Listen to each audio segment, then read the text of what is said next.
How does anyone deal with fear of self, own thoughts, feelings, feeling shame because of abuse and failure?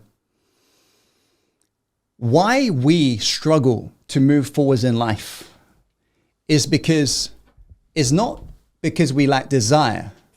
It's because of this reason here. Right now, if you think about it, you're in the present moment right now. What you do now is determining your next moment. The actions you take, the choices you make. So deep down, all of us have got a vision of a future, a better tomorrow, a life we love, a life we want, true.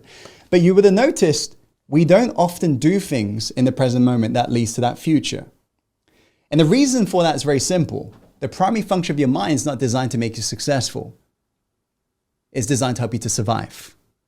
This is why in each and every moment, your mind is actually just looking back at your past to determine what to actually do in the present moment. So imagine you're now here in the present moment, looking to take action, but all of a sudden, you're procrastinating. How many know what I'm talking about? All of a sudden, you're resorting to self-hatred. All of a sudden, you're saying, I can't do this. How many of you have ever experienced this before? Your past is pulling you back. Is pulling you back because your mind is using the past as a reference point of what it should do in the future. This is when you're living what's called a past-present reality. And think about how most people think. Most people think using memories. That's how we think. Therefore, when we're using memories, aka the past, to even think, we are trapped in the past. Are you getting this, by the way? So here's a revelation for you.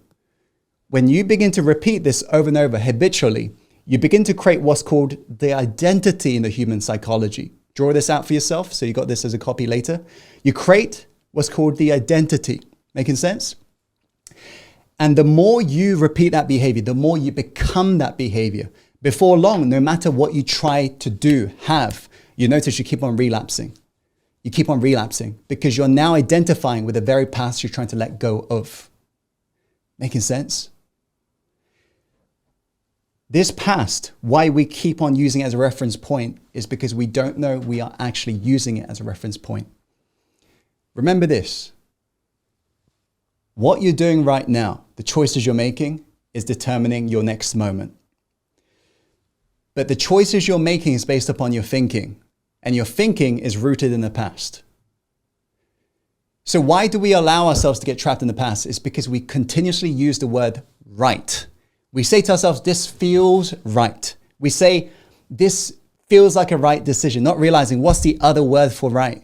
Familiar. Familiar. What we're really telling ourselves is, it feels familiar for me to hold myself back. It feels familiar for me to not invest in me. Not realizing you're just keeping yourself trapped in the past because here's a fact. Your best thinking has created your life today. Are you awake? Your best thinking has created your life today. So if you want to truly break through in this lifetime, here's what we got to do. We got to not do things that's right. Don't do things in life that's right. Do things that makes you great. Do things that honors you. Do things that's going to stretch you. Do things that's going to help you to master yourself. Because I tell you, having been silenced all throughout my life, it never felt right for me to speak up, especially as a foreigner. How many know what I'm talking about? It never felt right for me to go for things, right? It never felt right for me to invest in myself. Because why? I witnessed my mom never investing in herself. So this is why my life was never changing until I decided, you know what? Let me make choices today that makes me great. How many of you awake, by the way? Let me make choices today, not what I can afford or what I've got time for. Let me just align my choices with what is going to honor who I want to be. How many of you agree? If you was to do that, and that's a habit not many people do. If you was to do this every day though, your life would drastically change because your decisions have changed. Yes or no? And your life right now, the results you're seeing is a reflection of the decisions you've been making.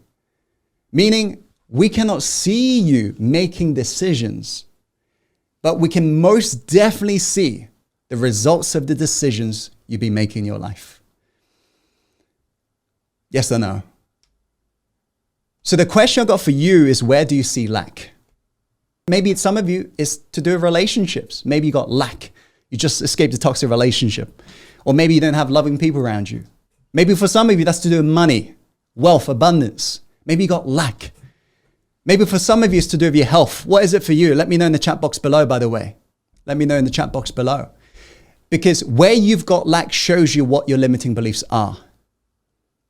Instead of looking for your limiting beliefs, look at your results. Because your results shows you what you're believing to be true for it to be there. Once you truly awaken to that revelation that results is a reflection of my limiting beliefs, you can quickly begin to see what is my limiting belief right now. In fact, those of you who are aware of themselves, which should be a huge chunk of you, what do you believe some of your biggest limiting beliefs are? And those of you who aren't aware of your limiting beliefs, you probably want to invest the time right now to see, where do I have lack? Maybe it's to do with money, health, or relationships, and then infer the belief, the meaning behind that lack.